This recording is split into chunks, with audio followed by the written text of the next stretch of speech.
Praise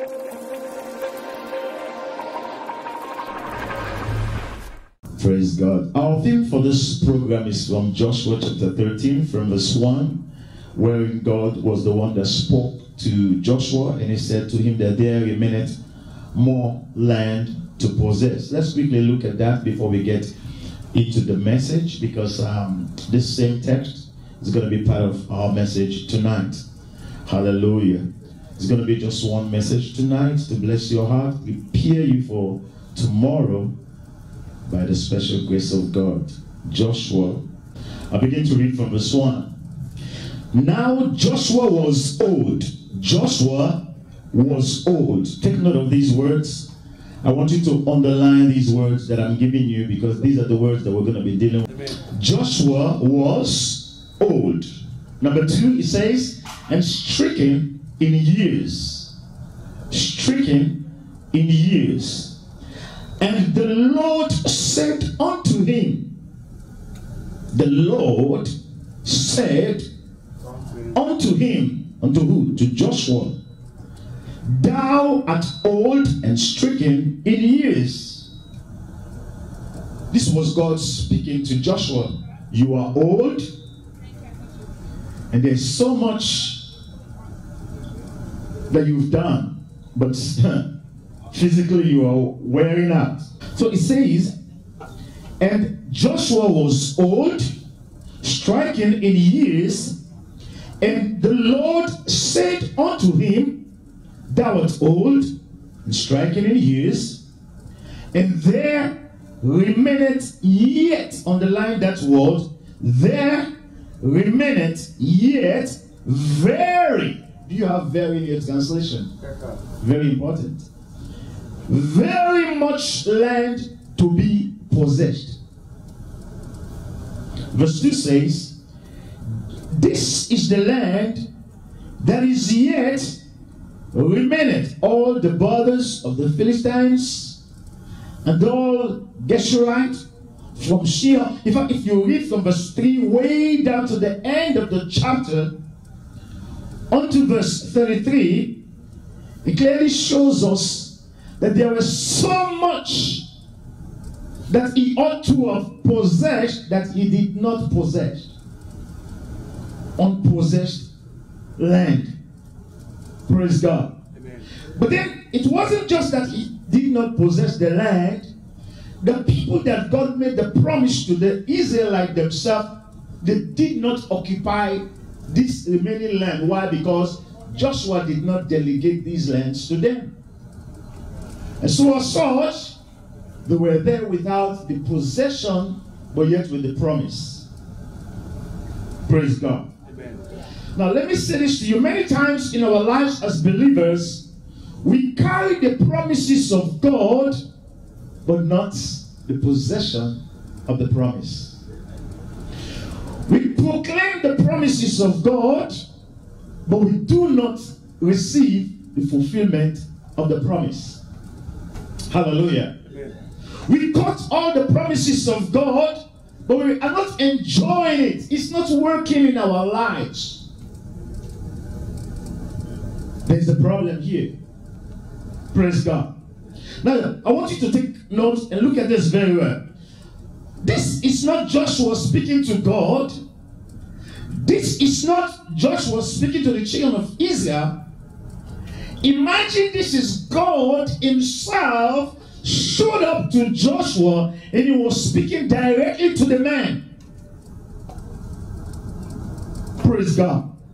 Now, many times, the reason why I said we carry the promises, but the fulfillment is not there, is because many times we are proclaiming that God must do it, God should do it, but the funny thing that we don't know is that he had already done it.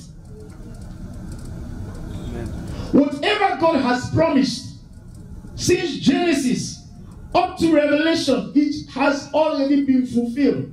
May I baffle your mind? Do you know that whatever you're going to pray for now, God already knew that this day will come that you will pray for it, and it was already proclaimed and answered and established in heaven even before you were born. The Bible says all the members of your body, they are all numbered. He knew that which you don't even know. No wonder when Jesus was on the cross, he says, by his stripes, he didn't say you will be healed. He said you were healed. It was already done. When Jesus was on the cross, he said what? It is finished. He didn't say it will be finished when you pray. No, it has already been what? Accomplished. Finished. The Bible says, ask that your joy may be full. And many times, we don't have the joy that we ought to have. Why? Because we're not asking for the right things. Am I making sense tonight? Yes, sir. So when God was speaking directly to Joshua, God said to, now pay attention now, these people were very expectant. They were believing that that which God had promised them must be fulfilled. But the problem was not with God. The problem was not also with the people. The problem was with who? With the leader, Joshua. And let me tell you what was the problem. It was not that Joshua was sluggish. It was not that he was a backsliding prophet. It was not that, oh, he was a lazy man. No. The problem was clearly indicated in this particular account.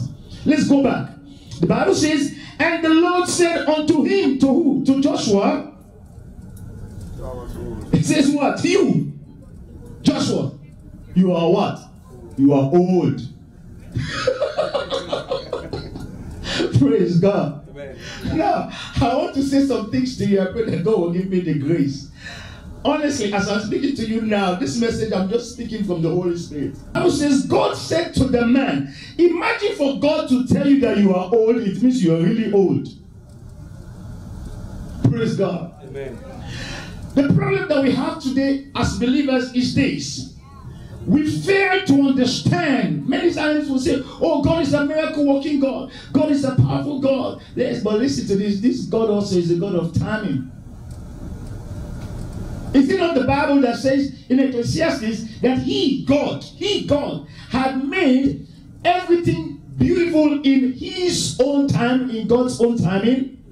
Yes. Now, if you miss the timing of God, hey, you're going to run into so much trouble, headache, frustration, disappointment, bitterness, not because of what the devil is doing, not because of what others are doing, not because of what demons are doing, but because you yourself, you miss the timing of God for your life. You will pay the price. Praise God. Amen. Now, when God showed up, it says, from verse 1, now Joshua was old and stricken in years, and the Lord said unto him, thou art old, stricken in years, and there remaineth very. He says to him, Joshua, at your age by now, directly or indirectly, you're supposed to have accomplished this task. But now you are old. And at this age, there remaineth very much. You see that there, you have that, right? It didn't say there remaineth much land to possess, but it says there remaineth very much land to possess. Who was the man that led them into this promised land? Joshua, not even Moses. Moses did not enter. I don't know how long it took him for him to be there and share all this land and whatever the case might be. But God forgot to have showed up. Listen, whenever God showed up, it means that there's something that needed to be done or ought to have been done that is not done yet, and you want that thing to be done. At one time, the children of Israel were up in the Mount of Horeb, and God showed up also and spoke to Moses and said, come on, tell these people to get out of here. They ought to go in and possess their possession. They dwelled too long enough. I think it was in Deuteronomy chapter 3 or chapter 2. He says, tell them to go forward. In other words, God was saying to them, they must break camp and advance. Don't your neighbor say you must break camp tonight. You must advance. In the name of Jesus Christ. You and I ought to take territories. Physical, financial, spiritual, material, marital, whatever territory that is available for us, that God had made provisions for us. He had already fought and won those battles for us. You and I ought to go in and possess our possessions in the name of the Lord Jesus Christ. Amen. That was old. Today I'm going to talk about your physical life. Amen. Amen. And there remaineth much more land to be possessed. It didn't say to possess, to be possessed. In other words, this is something that you ought to have had long time ago. Should have been there. You ought to have been there. You ought to have been married by now. You ought to have your children by now. You ought to have bought your own house by now. You ought to have accomplished that dream by now. You ought to have owned your own car by now. You ought to have owned your own business by now. You're supposed to have overcome that sin by now. You're supposed to have dealt with that demonic obsession by now. You're supposed to have been in peace by now. That long-standing battle, that sickness or affliction, you're supposed to have been healed by now. Supposed to have been there. Praise God. The land to be possessed. Now, pay attention. I discovered God said to this man that the man is what? Is old and stricken in years, but yet whatever he had to accomplish was much more. That makes it more fearful. If he was young and God says you have very much more of the land to possess, at least there is a little bit of hope somehow. But at your age, Joshua, who? At this time when God was speaking to Joshua, Caleb was 85. I will show you that. We're going to the next account in chapter 14. Caleb was 85, and Joshua is older than Caleb. Praise God. Can you imagine? Well, at 85, at the age of Caleb, and Joshua, maybe he was about 90 or 95, but yet, at this particular time, God showed up and said to the man, you are old, stricken in years, but yet they are still remaining. This shows something. This implies that no matter your age, no matter your status, your condition, whatever God had said concerning your life, he must make sure he accomplished that dream in the name of Jesus Christ. Amen. You will be unstoppable. Amen. I say you will be unstoppable. Amen. Turn to your neighbor, say you shall be unstoppable. In the name of Jesus. God said to this man, this is my plan, that you go in, possess the land. This is what ought to have been done. But then the Bible says that there remaineth yet very much land to be possessed. Let me baffle your mind a little bit. I remember several years ago I was doing some medical calls and I got in to do some placement and stuff like that. I was dealing with some seniors. Do you know why seniors are always bitter? Some of them are always bitter. Most of them are always bitter. Put it that way. You know why?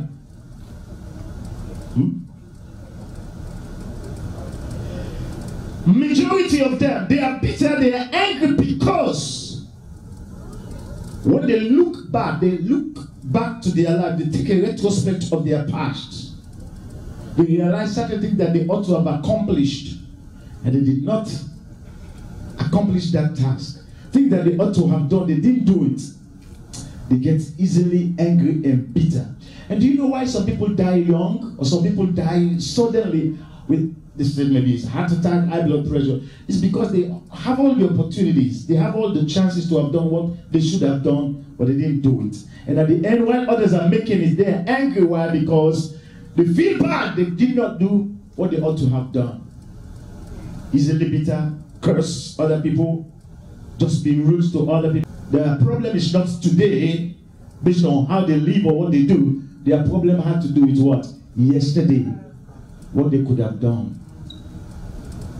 I pray that your yesterday will not hunt you down in the name of Jesus Christ. I pray that your yesterday will not terrify you today in the name of Jesus Christ.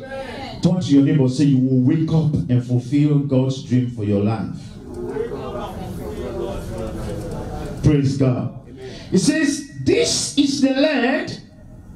God is showing him now, this is the land that you could have possessed and you didn't possess. This is the land that is yet remaining. And God began to narrate, emphasize, explain every single thing. Clearly, God explained in details the amount of land that were remaining, and at the same time, it was also explaining the amount of tribe that has not yet possessed their possession. Praise God. May I say this to you, that life is a gift, and it is only those who are living that will celebrate that gift. Life is a gift. It's a gift. And it is only those who are alive, those who are living, that will celebrate it, not those who are dead. It's funny, when somebody died, they said there was celebration of life or celebrating life. No, it's gone, or she's gone. Celebrate now that you are alive. Turn to your neighbor. Say, celebrate it now. Celebrate it now. One more time. Celebrate it now. One more time. Celebrate it now. Praise God. Hallelujah. Amen. Hallelujah. Amen. The Bible says that he is old and he was stricken in years. God was saying to him, at this age, you're still going to do that which I want you to do. Praise God. At the time that he was thinking of resting, he was thinking about what? Resigning, retiring. He may be saying, wow, I've come to the end of my course. I've accomplished all that I should. I was speaking to somebody who's a pastor that I know. At a certain age, he was saying to me, I think maybe he underestimated me because I appear young physically to him. And it was like, well, you guys are young, you're just starting. And he said to me, he says, I have already finished what God has called me to do. And I looked at the man, he said of me, I know he's dying of pride. God doesn't even know what he was saying. Praise God. Come to find out, I've been in ministry longer before him and all of those things, right? But the reason I'm saying this is because sometimes people think that they've already arrived. I know a lady that has a magazine that is called Arrived. How many times people thought that they've made it in life? Oh, they're there. Oh, they're untouchable. Oh, they've acquired enough. Or they've achieved their goals. Come to find out that they've just started. That will not be your case in Jesus' name. Amen. You will fulfill God's plan for your life in the name of the Lord Jesus Christ. Amen. Hallelujah. Amen. Hallelujah. Amen. Praise God. So when God said to him, there remaineth much more land to possess, it means that Joshua had an opportunity to have done this long time ago while he was young. And at his old age, God showed up and says, no matter how much you try to run away from this, you're going to do it before you die. Let me say something very, very deep. I don't know if you can handle this. But pray to God that he doesn't chase you. Just pray. Please, Lord, don't chase me. Please. Whatever you want me to do, give me grace to do it now. But if God loved you so much and he decided to chase you, you're in big time trouble. I remember there was a guy that God called to be a pastor somewhere in Africa, and the man was running away. He packed up his bag and everything. While he was going, can you imagine? A madman met him and said, you pastor, where are you going? You. And at that time he knew his calling was a pastor, but he was running away from it. He kept telling people, I will never be a pastor. God forbid. I don't want to go through such constraints. I don't want to go through such difficulties. I don't like dealing with people. While he was running away, the madman met him. Hey, where are you going? You pastor. Come on, go back. Go back. Imagine a madman caught up with you on the road and telling you that you're a pastor and you should go back. And that is what you are running away from. So what will tell you if God is chasing after you? Nobody will stop him. Because if you go to the darkest dark, no wonder David at one time was saying, he said, Lord, if I go to the deepest part of the ocean, he says you are there. So where should I flee from your presence? Where should I hide? David was one of those people that God was chasing. Even when the guy messed up, God says, I will still follow you. You, David, you will do that which I have called you to do. So you better do it now. Because the destiny of others are tied to your own fulfillment also. And you and I ought to be very, very careful, because, listen, when you succeed, others will succeed. When you fail, others will fail. These other tribes could not possess their possessions. The Bible says other enemies, other people from other nations were in the land where they ought to have been. Why? The man was old, stricken in years. Maybe open your eyes now and look at me. Let's try to at least break this word. He was old, stricken in years. You appear young, but your dreams are still old-fashioned. Old dreams, old vision. You're not changing nothing. There's a saying, if you keep doing the same thing over and over again, you're going to get the same result. And you cannot continue to do the same thing over again and then you want a different result. You have to have a change. Turn to your neighbor and say you ought to have a change. One more time. Ought to have a change. Praise God. Old dreams, old vision, old method. I bet you if Jesus show up now, this time, to do another ministry, earthly mission, the one that he did before, he will not do it the same way as he did it before. No, he's going to change the pattern. Because now we're talking about technology and all these things, and oh man, you will see Jesus on that iPad. Trust me, you will see him there. For sure. Because that's the language that we speak now. You want job, you must know computer, whatever. The basic ought to be known. Hallelujah. So the Bible says that Joshua was old, stricken in years, and God said, there still remaineth much more land to possess. Your life is a gift. You must invest your life very well, or else life will become a burden to you. Chapter 14, let's move now. Chapter 14. Next, just one page after, from verse 1. Are we there? And these are the countries, you see, countries that Joshua ought to have done. He didn't do it. These are the countries which the children of Israel inherited in the land of Canaan, which Eleazar, the priest, and Joshua, the son of Nun, and the heads of the fathers of the tribes of the children of Israel, they distributed now. After God spoke to him, they went ahead and distributed for inheritance to them. I did not mean that he went and did this distribution, they would not have inherited the land. Now, after God spoke to him in chapter 13, he went and accomplished the task. The Bible says what? These people were able to inherit the land. Verse number 2. By lot was the inheritance as the Lord commanded by the hand of Moses for the 9 tribes and for the half tribe. For Moses had given the inheritance to 2 tribes and a half tribe on the other side Jordan, but unto the Levites he gave no inheritance among them. God he never asked Joshua or Moses to share land to the Levites. The Bible says, God said that the Levites are mine. Hallelujah. Let's speed up and go forward. See verse 5. As the Lord commanded Moses, so the children of Israel did. Pay attention. They did as the Lord what? Commanded Moses. And they divided the land. They now possess their possession. But there is one man that I want to draw your attention to. Verse number 6. Then the children of Judah, they came unto Joshua in Gilead, and Caleb underlined that name. Caleb that was with Joshua, this man Caleb who served with Joshua at this particular time did not have his own possession. Open your eyes and look at me very well. Who was Caleb? Caleb walked with Joshua. Caleb, according to the same Numbers, if you go to Numbers chapter 13, let me just get you to go there quickly. Numbers, put your finger at that chapter 14 of Joshua. Go back to Numbers chapter 13. Let me throw light on something quick. Chapter 13. Are we there? Verse 30. What does it say?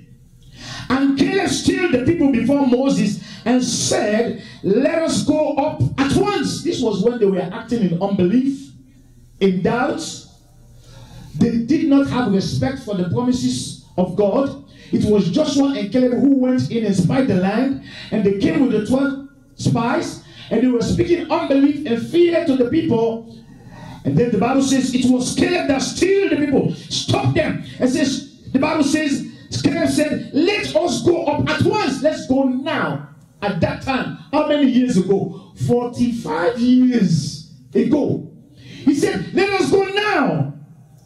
Go up at once and possess it. For we, take note, he says, for we are well able to overcome it. This was what Joshua said, Caleb said 45 years ago. How many years ago? 5. 45 years ago, he said, we can do it. Let us go down and possess the land. God promised them, even before 45 years, he promised them. But this man, the promise did not show up. Why? These two men had the promises of God upon their lives. Can you imagine? But after 45 good years, was God delaying the promise? No. What was the problem? They themselves were the problem. Hallelujah. Amen. Praise God. And now, after God spoke to Joshua and says, you must share the land, the people must go in and possess their possession. And now, the Bible says, Joshua, after all that he heard from God, shared the land, and then Caleb said, it is my turn. Turn to your neighbor and say, it is my turn. So back to chapter 14 of Joshua, the Bible says, and the Lord said unto Moses, the man of God, concerning me and thee in Kadesh Barnea. Let me read that verse again. Let me take it again from verse 6. Then the children of Judah came unto Joshua in Gilead, and Caleb, the son of Jephunneh, the Kenites, the Bible says what? He said unto Joshua, Caleb speaking to Joshua, he said unto him, thou knowest, you know the things that the Lord said unto Moses, the man of God, concerning me. You see the way he puts it? You were there. You know what he said concerning me and thee in Kadesh Barnea. You know exactly what God said. Praise God. Amen. But then in verse number 7, it says, 40 years old was I when Moses, the servant of the Lord, sent me from Kadesh Barnea to spy out the land. And I brought him word again as it was in my heart 40 years ago. 40 years. This promise was matured. This promise was as old as Joshua himself. When God says you are old and striking in years. Praise God. Amen. But then he's saying now in verse 8, this was what God said. This was what he had promised. And I know it, and you also know. Verse 8, he says, nevertheless, my brethren that went up with me made the heart of the people melt. But I wholly, underline this word, I wholly followed the Lord my God. I was faithful in serving God. I wholly followed the Lord my God. I followed after God faithfully. Can I say this to you? If you're going to see the fulfillment of the promises of God, you ought to be faithful. It takes your faithfulness. Why? Because God is already faithful. He's already ready and willing to accomplish such tasks upon your life. Hallelujah. Amen. But then the Bible says that he wholly followed the Lord my God. But then verse 9 says, and Moses swore on that day, saying, surely the land whereon thy feet have trodden shall be thy inheritance, and thy children's forever, because thou hast what? Wholly followed the Lord my God. Verse 10. Verse 10. Now I want you to pay attention. I want to break some things down for you. What does verse 10 say? And now behold, that is see. Hallelujah. It says, now see, the Lord had kept me alive. What do we discover here?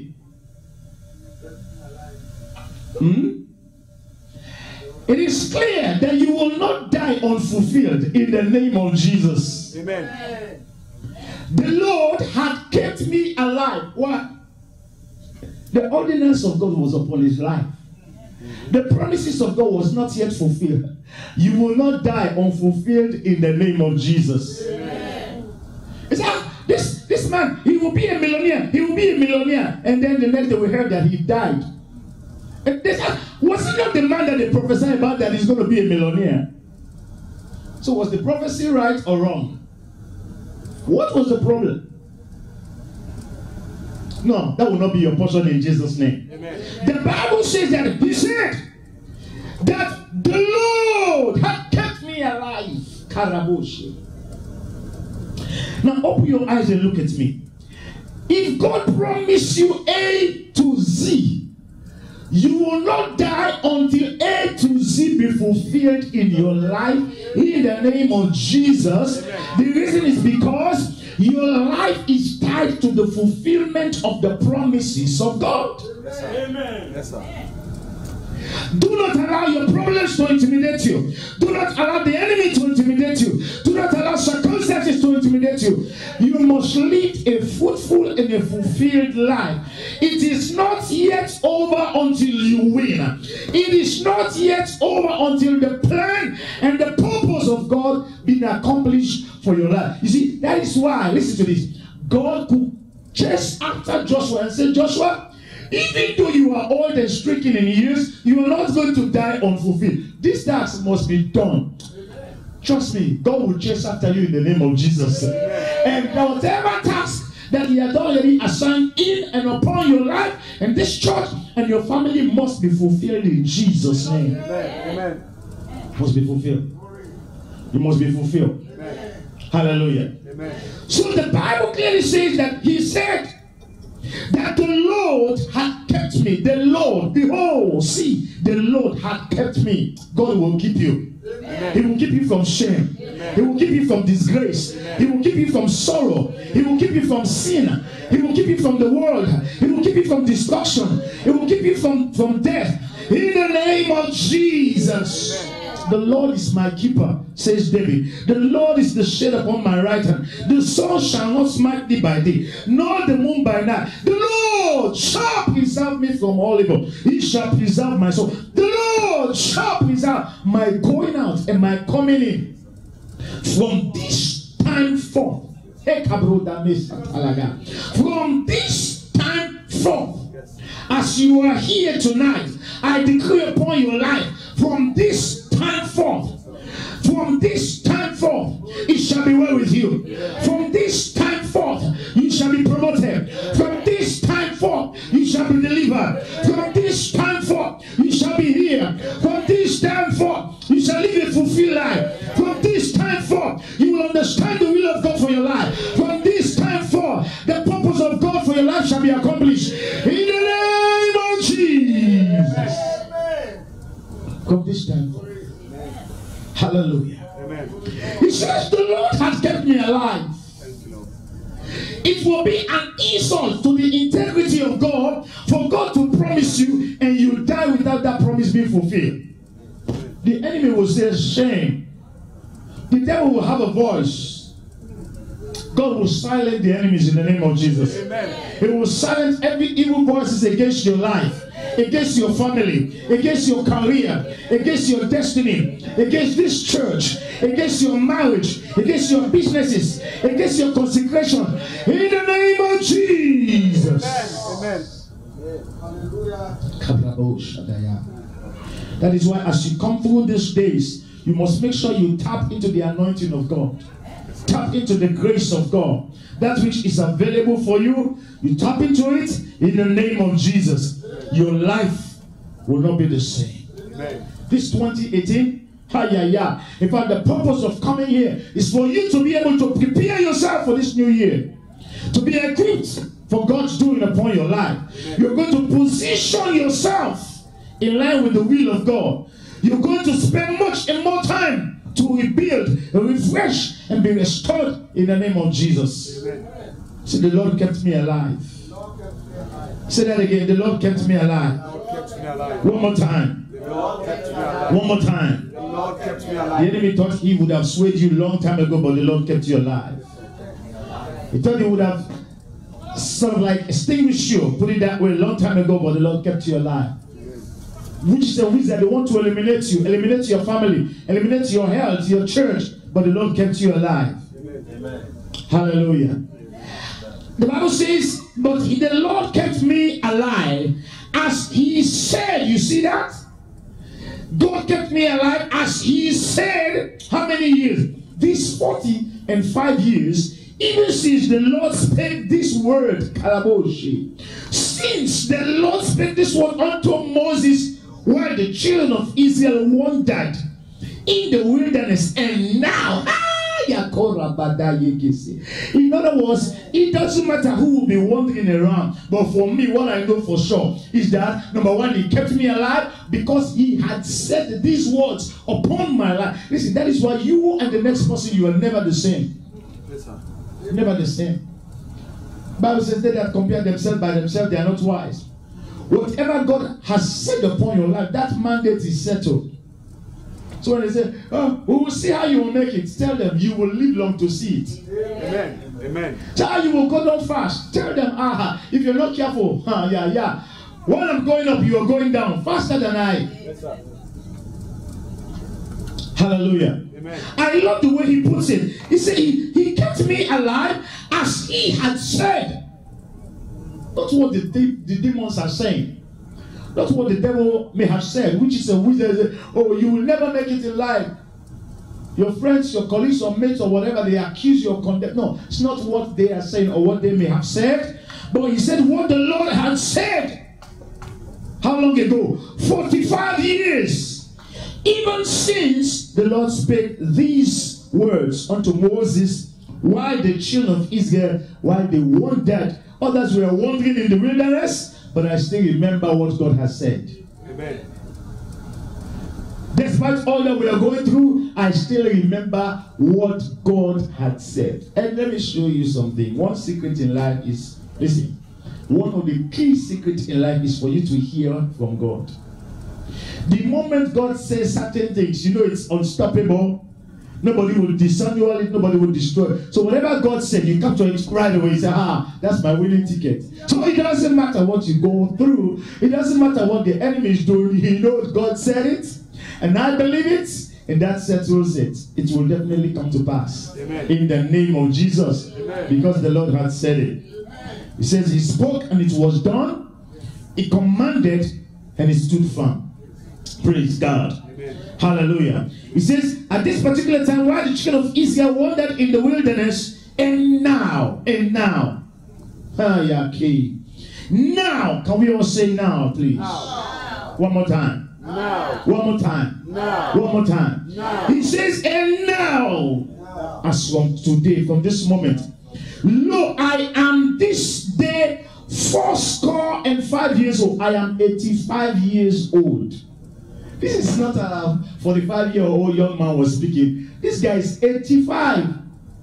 Some of you, by the time you get to 85, you will be using walking stick. Okay. 85, some people will have stroke. You see them out there in the world. 85, they are blind. 85, they are frail, no more energy. But he's saying, at this age, 85, for an 85-year-old man is speaking like this, you say, what is wrong with this old man?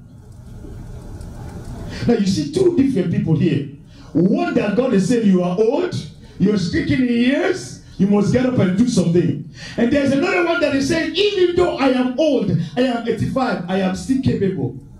Amen. Two different people. Praise God. Amen. God has to come and rebuke or give an insight to Joshua about his destiny and the destiny of his people. But yet, as for Caleb, he was like, my eyes are wide open and I'm ready for this. In fact, this was what I was waiting for. Praise God. Amen. The man was ever ready. At 85 years, I love the way he explained about his life, the kind of thing that he puts out there. And those are the things that I want you to pay attention to. Very important tonight. Very, very important. Let's deal with the details. At 85, the Bible says, as yet I am as strong this day as I was in the day that Moses sent me. How old was that at that time? He was what? 40. So the man is saying, at the age of 85, I am still strong and I still live as if I'm 40 years old. those days when Moses sent us to go spy the land, I still have the same energy. I still have the same strength. I can listen. Oh my goodness. Oh my goodness. Thank you, Jesus. Thank you, Holy Ghost. Thank you for helping me. He says what? He says, as I was in the day that Moses sent me, he says, as my strength was then, as my strength, underline that word, as my strength was then, even so is my strength now. As my strength was then, even so is my strength now. As my strength was then, even so is my strength now. As my strength was then, even so is my strength now. He says, for war, 85, ready for war. He said, but to go out and to come in. Now let's deal with some physical aspect now. Let's move, shift the pendulum away from the spiritual. Let's deal with the physical. Now, no matter how wonderful you are, no matter how spiritually equipped you are, God can never use you effectively if you do not have the strength that it takes to run with his mandate. Open your eyes and look at me. I'm saying something deep. I'll repeat myself again. No matter how spiritually eloquent you are, how divinely powerful you are, no matter the level of anointing of God that is going to pour upon your life, you can never ever be effectively used by God without your physical strength. What am I trying to say? I'm a victim of this, you're a victim of this, and that is why we have this convention. So that you and I will look at some of the areas that we faltered, we failed, and try to amend. We'll make some of those amendments, it will help us. Now, do you know how useful your physical life is? Your strength, your physical strength. Many of us, we are not the best that we ought to have been, or the best that God wants to do in our lives. Why? Because physically, we are worn out. You are worn out. You go to work, or you both sap 8 hours from you. You go home, you do another 4 hours. Before you know it, you are laid down, you are knocked out, sleeping. Why? Because physically, you're worn out. So when others are praying, they are praying 4 hours, 3 hours, you just go 5 minutes.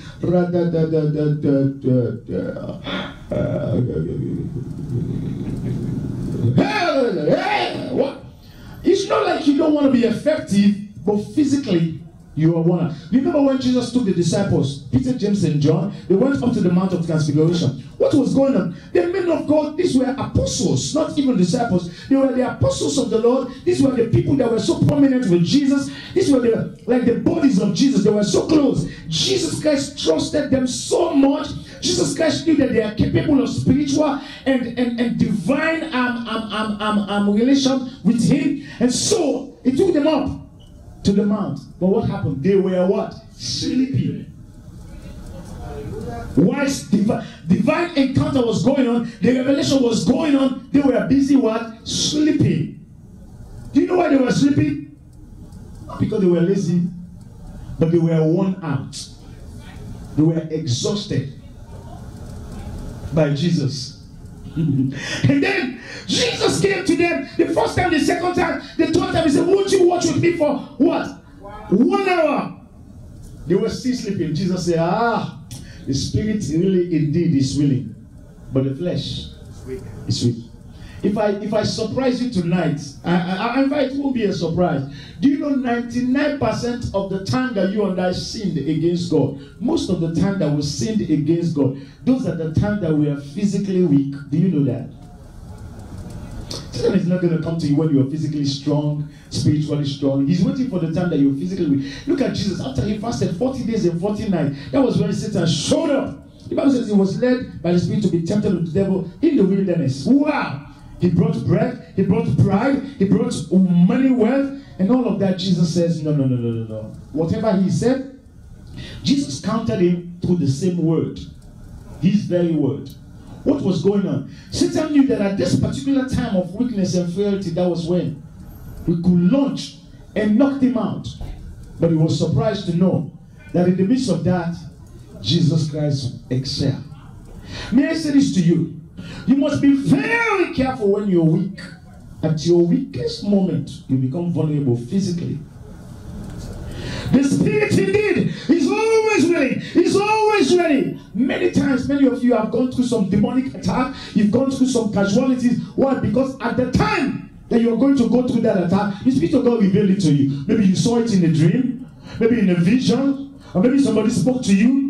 You got it, not like you didn't get the ministration, but at that time the ministration showed up. You were sleepy, you were tired, and you got up. And even to pray, you can't even pray. I'm so tired. I had a dream. But it was not a good dream though. It's like some people were, they come, it's like they were beating me, they stabbed me, they kicked me, and then, but you didn't even know that God was showing certain things to you. But physically you are worn out. Now you cannot pray as you should in order to counter the enemy and to win the battle. And lo and behold, when the real battle shows up physically now, manifests itself, you are losing. Why? Because physically you are worn out. Can I surprise you again? Let's assume I want to preach now. And in fact, that is why I'm not shouting much. You know why I'm not shouting much? As I told you, for the past days I haven't been keeping well. Right? Now, let's say I lose my voice now. Would I be able to preach? So today I'm supposed to speak to the Prime Minister and the members of Parliament. I'm going to be preaching there, and then I lose my voice.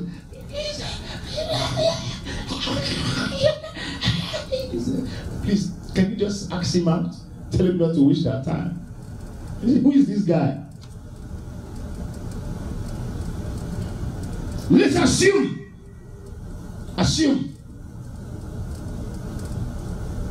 that God wants to do something mighty in your life, but physically you cannot see, you are blind. The only miracle you need at that particular time is to see. You don't know how important your body is. God forbid until you have a stroke. You're lying there. You see all the vision, all the plan, everything that God has in store for you, but physically you cannot deliver. Then you will know how important your body is. So when this man says, he said, I am as strong as I used to be 40 years ago, it implies something, that he kept himself intact. When was the last time you go to the gym, including the pastor? Myself. When was the last time you do physical thing to keep your heartbeat normal? Sometimes we think that these things are not necessary. Jesus entered into the temple and he met these guys that were buying and selling. He beat them, flogged them. Not only that he was God, but he was physically strong. He flogged them, kicked them all. Every one of them, one man, did the job. And it was completely done. It means that the man was physically strong. Many of us, we cannot be effective in ministry. Why? Because our bodies are not healthy. You think, oh, the flesh must die, the flesh must die, the flesh must die. Yes, the flesh must die, but not in the physical. Must die to sin. So that sin doesn't fulfill itself. But your flesh must be strong. Amen.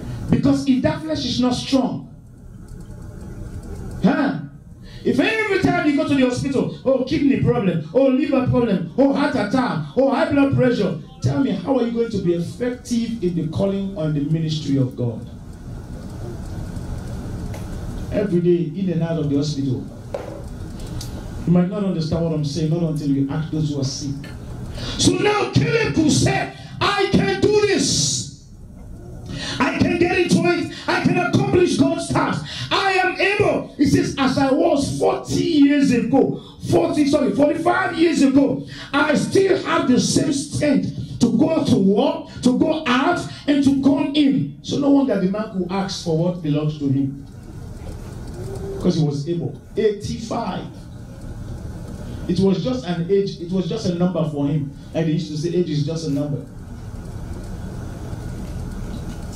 Praise God. Amen. When was the last time you got up? So let me take a walk. So you are not only strong spiritually, you must be strong physically. For some of us who are married, we must keep a solid standard in our lives. Because if not, trust me, we're going to worn out physically. There are some women, when you look at, you check their age, they are very young when you consider their age, but physically, man, imagine one woman have 6, 7 kids, and not only that, the man keep going, still going. You know what I mean? And then you look at this woman, how old are you? She says, I just turned 33, 34. You say, what? 34, 6 kids. And you have to take care of this and that plus yourself. And the man, again, and he comes in the night for work. After he's done work, he doesn't give you time to rest. And for us, the men, we must be careful. You're like ever ready. Never say no. You know what I mean, right? We have kids in the house. Let mama blow a little bit. Give breaks. There should be time for every purpose.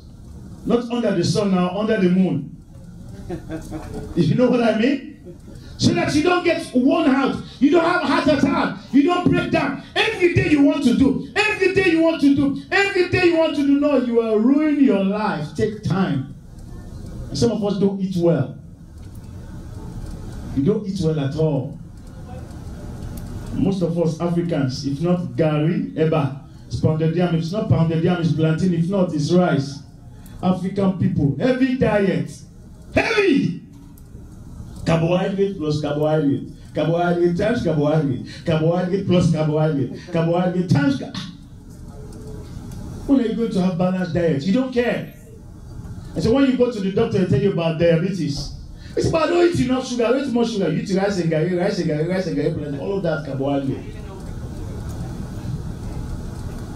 So you get to a certain age, you begin to use glasses like the pastor. You can't read, you can't see clearly now, you need to struggle. Like, oh, why am I? You don't manage your health. The man says, I have the strength as I used to. In those days, he says, I can still go out to war and I can come back in. Some of us, listen, let me be honest. If God wants to bless you now with certain things, you must have the capacity to handle it. And he won't do it because he knows you're not capable. Am I right? Yes. To some people and to some extent, God will not delegate certain assignment to you because he knows that physically you are worn out. So not only that the spiritual strength is good, but your physical strength is also good. It's necessary. You may think it's a joke. You go to bed, you feel your leg tingling, you feel some funny thing, and it's like your legs are heavy. You can't move the leg, you begin to wonder, is it a minor stroke that I'm having? What is it? Is it arthritis in my bones? I cannot fold my fingers, my toes are cramping. What is wrong with me? At the age of 38, 40, 45, this and that and all of that. You begin to wonder, what is the problem? You are not taking care of your physical health. Every day, if it is not McDonald's, it is Burger King. If it is not Burger King, it is KFC. If it is not KFC, it's Popeyes or Mom's. Everything goes. You never say no. Sister and brother, never say no. You don't care. You're a sister. And then, you are so bitter. You eat everything. But you are bitter against others. Why they block you? Why won't they block? Who asked you to eat everything? Help you, because if not, you might not be able to fulfill the will of God for your life. One thing I hate about the Western culture is that they dilute things for you to feel good, but you're dying slowly. You're dying slowly. You have a child that is arrogant, disrespectful, is not disciplined. They say, oh, maybe how do they call it? ADHD. Everything has a name. Don't do that in Africa. They will whip your butt, whip your calf, whip your head, whip your back. The ADHD will disappear. It will disappear. Hey! Try it in Africa. Everything is a disorder. Oh, it has a disorder. She has a disorder. No, go down to Africa, we'll put you in order. It's because you have everything green and beautiful. So everything becomes a disorder for you. Nonsense. And that is why you see the government waste money for these kind of things. And we think, all of these things are necessary to take care of this and that and that. You are lucky you were born in Canada or you're a Canadian like myself. But if you were born in Africa, where I came from, you forget about disorder. You'll be in order. When there's no food in the morning, and you will be sober-minded. Praise God. Amen. Hallelujah. Amen. Amen. Amen. So he says, I still have the strength. He says, now I can go for war, I can go out, and I can come in. Verse 12. What does it say? Verse 12. He says, now therefore give me this mountain. Kalaboshi. Give me. I want mine. Give me this mountain. The man could say, give me this mountain. Why? Because he said, I have the strength. I can do it. Many of us are asking God for something that we know we cannot do. Lord, I want to drive a Rolls Royce. Lord, give me this Lexus. You cannot even pay the insurance. I want to live in a mansion. Lord, provide a mansion for me. Go and ask how much they pay for the monthly bills. Those who live in the mansion, how much they pay. The taxes and all of that. But these are things that many of us, the pastors will tell you, oh, you name it, claim it. You will receive it in Jesus' name. God is not, he's not a cheap God. He's not a foolish God. He will look and say, not for you. I'll start at your level. Let's begin where you should, where you are at right now. Let's take it from there to where you ought to. Hallelujah. Amen. He says, now therefore give me this mountain. I'm asking for my portion. Number one, for his portion. Number two, what he can handle at age 85. Number three, it is the portion that belongs to him. Why? He says, wherefore the Lord spake in that day. God spoke about this. So if God spoke about this, I am able to do it, and I can do it, and physically I am qualified. I have enough strength to handle it. Wherefore the Lord spake in that day. He says, for thou hadst in that day how the Anakims were there, and that the cities were great and fenced. The cities were great and fenced. If so be the Lord, I love this, the way he puts it. If so be the Lord will be with me, then I shall be able to drive them out, as the Lord said. Amen. You see the way he puts it? It was God that said it before. And in this very God who said it before, be with me, I will be able to kick these enemies out at 85, as the Lord had said. In other words, he's saying, even though I have the strength enough, but I cannot do it by myself, I can do it according to that which God had said. Number one. Number two, I can do it if the Lord be with me. Those are the two things that we need. The Lord be with you, and the Lord has said it unto you. Amen. You will do it in the name of Jesus. Amen. You see, that is why I don't trouble about the devil. My trouble is with God. My trouble is to understand what God has said, what I should do, and if I am capable of doing that, the devil, I have no business. Do we see anything mentioned about the devil here? No. In fact, at the end, what did he say? He says, I am able to kick them out. The enemies are out. I can handle them. As long as God has said it, and God is with me, God has said it, and this God is with me, Jehovah God has said it, and this God who has said it is with me. The problem that I have is not with the devil. What I have now is to focus and have trust, assurance, and confidence in the integrity of this God who had said it and who will be with me. Amen. That will be your portion in Jesus' name. Amen. It shall be well with you in the name of Jesus. Amen. Amen. No matter what the enemy has said, you're going forward. Amen. Turn to your neighbor, say, I'm going forward. I'm going forward. He says, I shall be able to drive them out, as the Lord said. As the Lord said. As the Lord said. I shall be able to drive them out. You'll be able to drive them out in the name of Jesus. Amen. Because the Lord has said it. You'll be able to defeat them in the name of Jesus. Amen. Because the Lord has said it. It doesn't matter what they've done or how they gather against you. Let them orchestrate. The Bible says their plans shall not stand in the name of Jesus. Amen. The Lord will be with you. I said the Lord will be with you. Amen. And you shall be able to drive your enemies out, as he had said. Verse 13. And Joshua blessed him and gave unto Caleb the son of Jephunneh Hebron for an inheritance. You see that? It was given unto him. Hallelujah. Hebron therefore became, you see, it became the inheritance of Caleb, the son of Jephunneh, the Kenizzite, unto this day. Why? Why does this land, this mountain, became the land of Caleb, the inheritance of Caleb? He says, because that he wholly followed the Lord God of Israel. That's the third point. He wholly followed the Lord God of Israel. So number one, the Lord be with him. Number two, the Lord had said it. And number three, he has his own responsibility. So we see two aspects of God being with him. Number one, said what he had said concerning his life, but his own responsibility was what? What is it? What does it say there? Was to follow the Lord how? Wholly.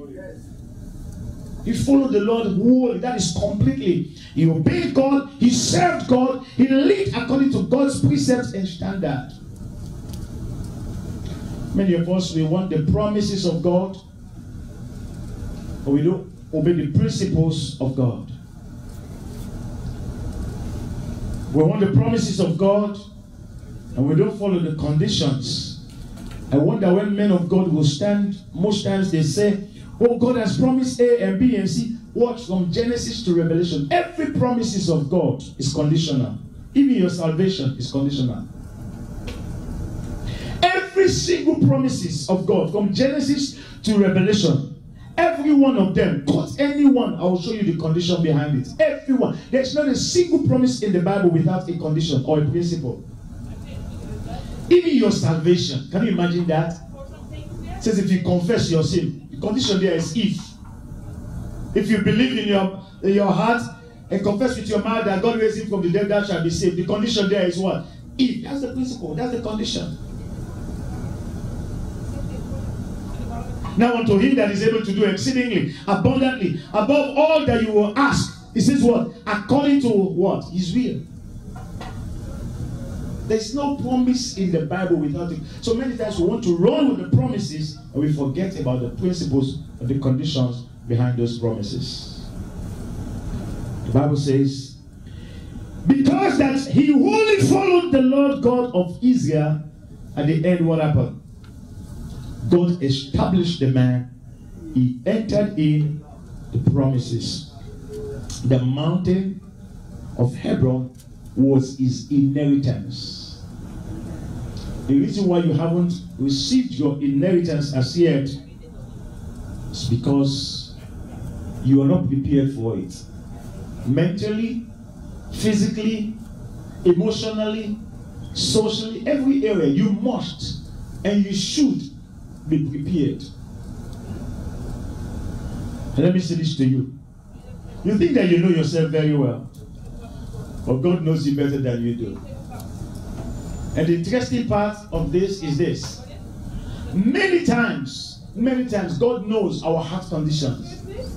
He knows that we're not prepared. He knows that we're not prepared. And he knows that if he answers your prayer now, you're going to become a victim. So he says, no, not now. Not now. But let it be that you are determined.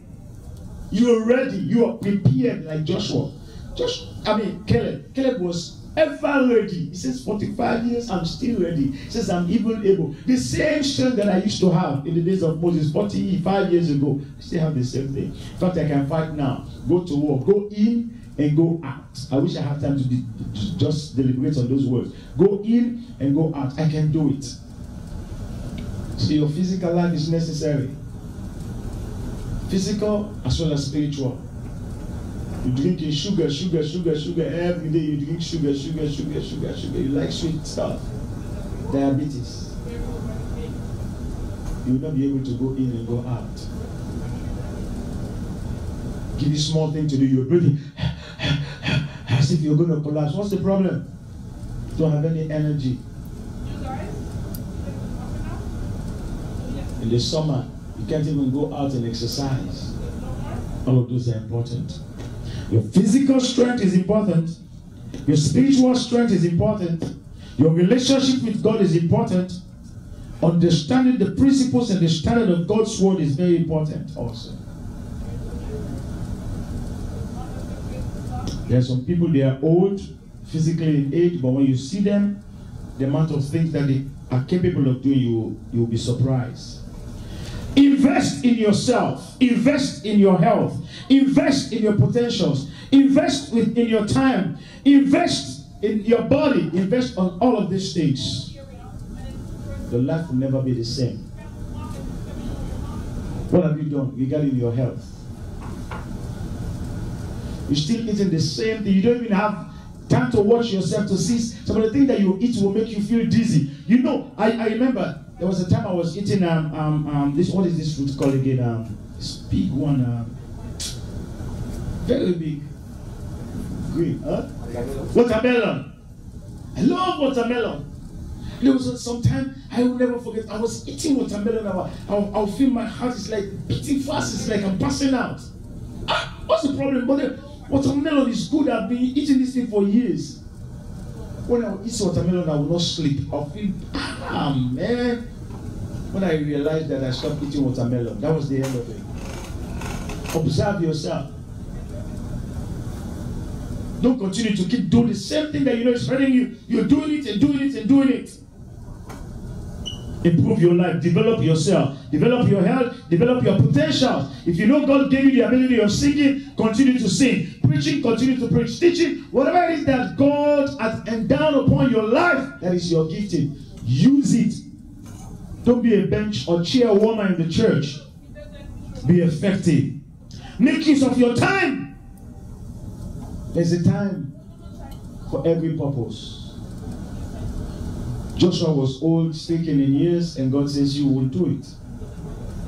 Certain things, you must make sure you do it now. Don't wait until it is too late. Do it now. Lamentation chapter 3, verse 21 to 27. Lamentation chapter 3, I'm almost there. Lamentation chapter 3. Invest in your time, invest in your body, your health. From verse 21. Are you ready for this? This I recall to my mind. See what he's saying? I recall to my mind. Therefore, have I hope. I have hope. Why? Verse 22 says, it is of the Lord's mercies that we are not consumed, because his compassion faileth not. What a wonderful God we serve. Amen. They are new every morning. Great is thy faithfulness. Not just your faithfulness, but the faithfulness of our God. What does this say? Verse 24. The Lord is my portion, saith my soul. Therefore will I hope in him. The Lord is good unto them that wait for him, to the soul that seeketh him. Waiting for God, seeking God. Verse 26. It is good, take note of this. It is good that a man should both hope and quietly wait for the salvation of the Lord. 27 is why I brought you here. It is good for a man that he bear the yoke in his youth. See that? It is good that you make your money now that you are younger. It is good that you marry now that you are younger. It is good that you have your kids now that you are young. It is good that you build your house now that you are young. It is good that you live an effective life now that you are young. It is good that you serve the Lord now that you are young. It is good that you pray now that you are young. It is good that you engage in ministry now that you are young. Because the time will come.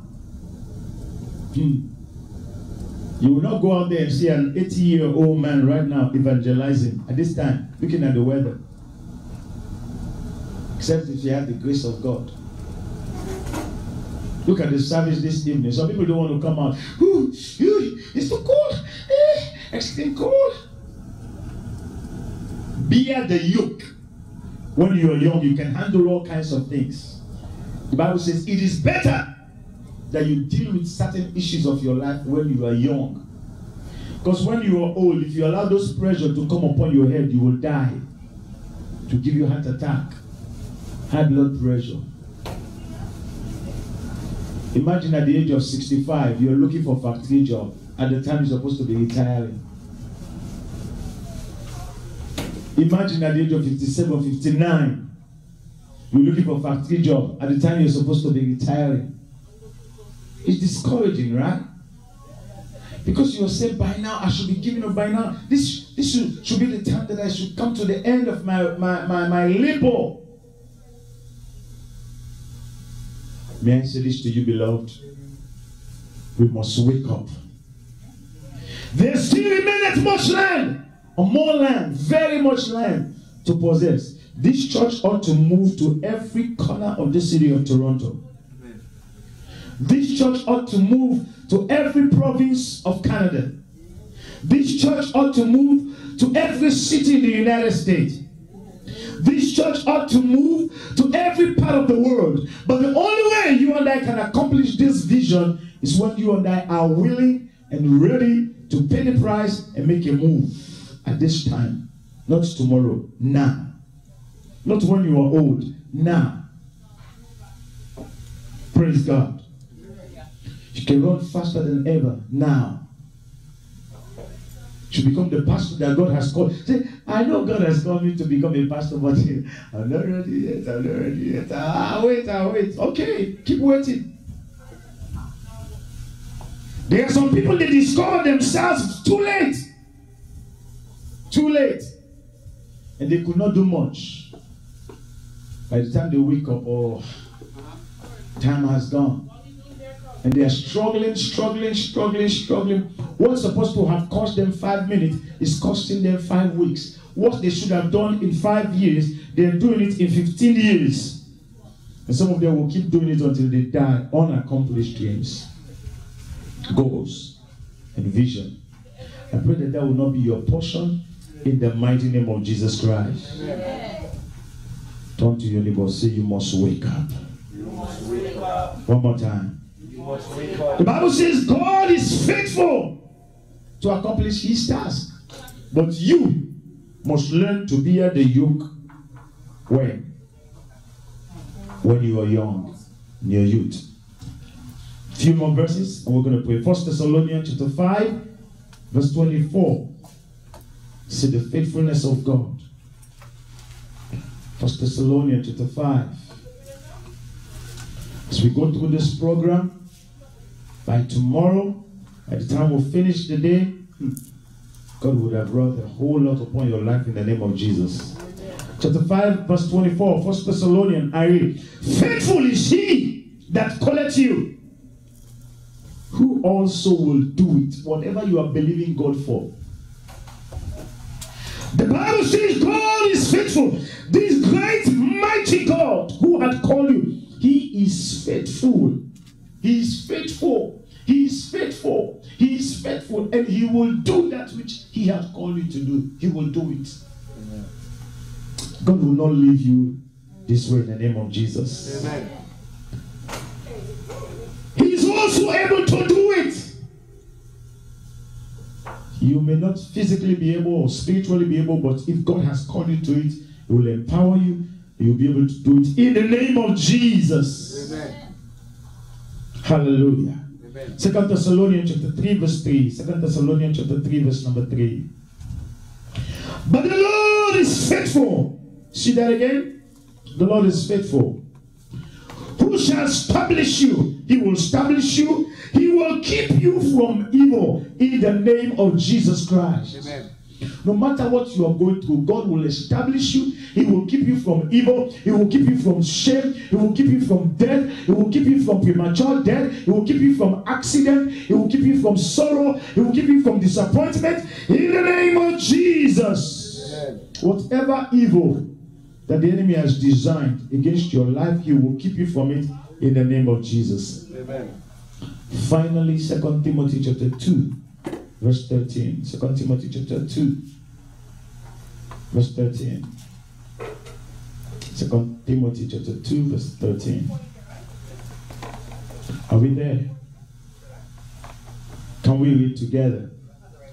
After 2, go.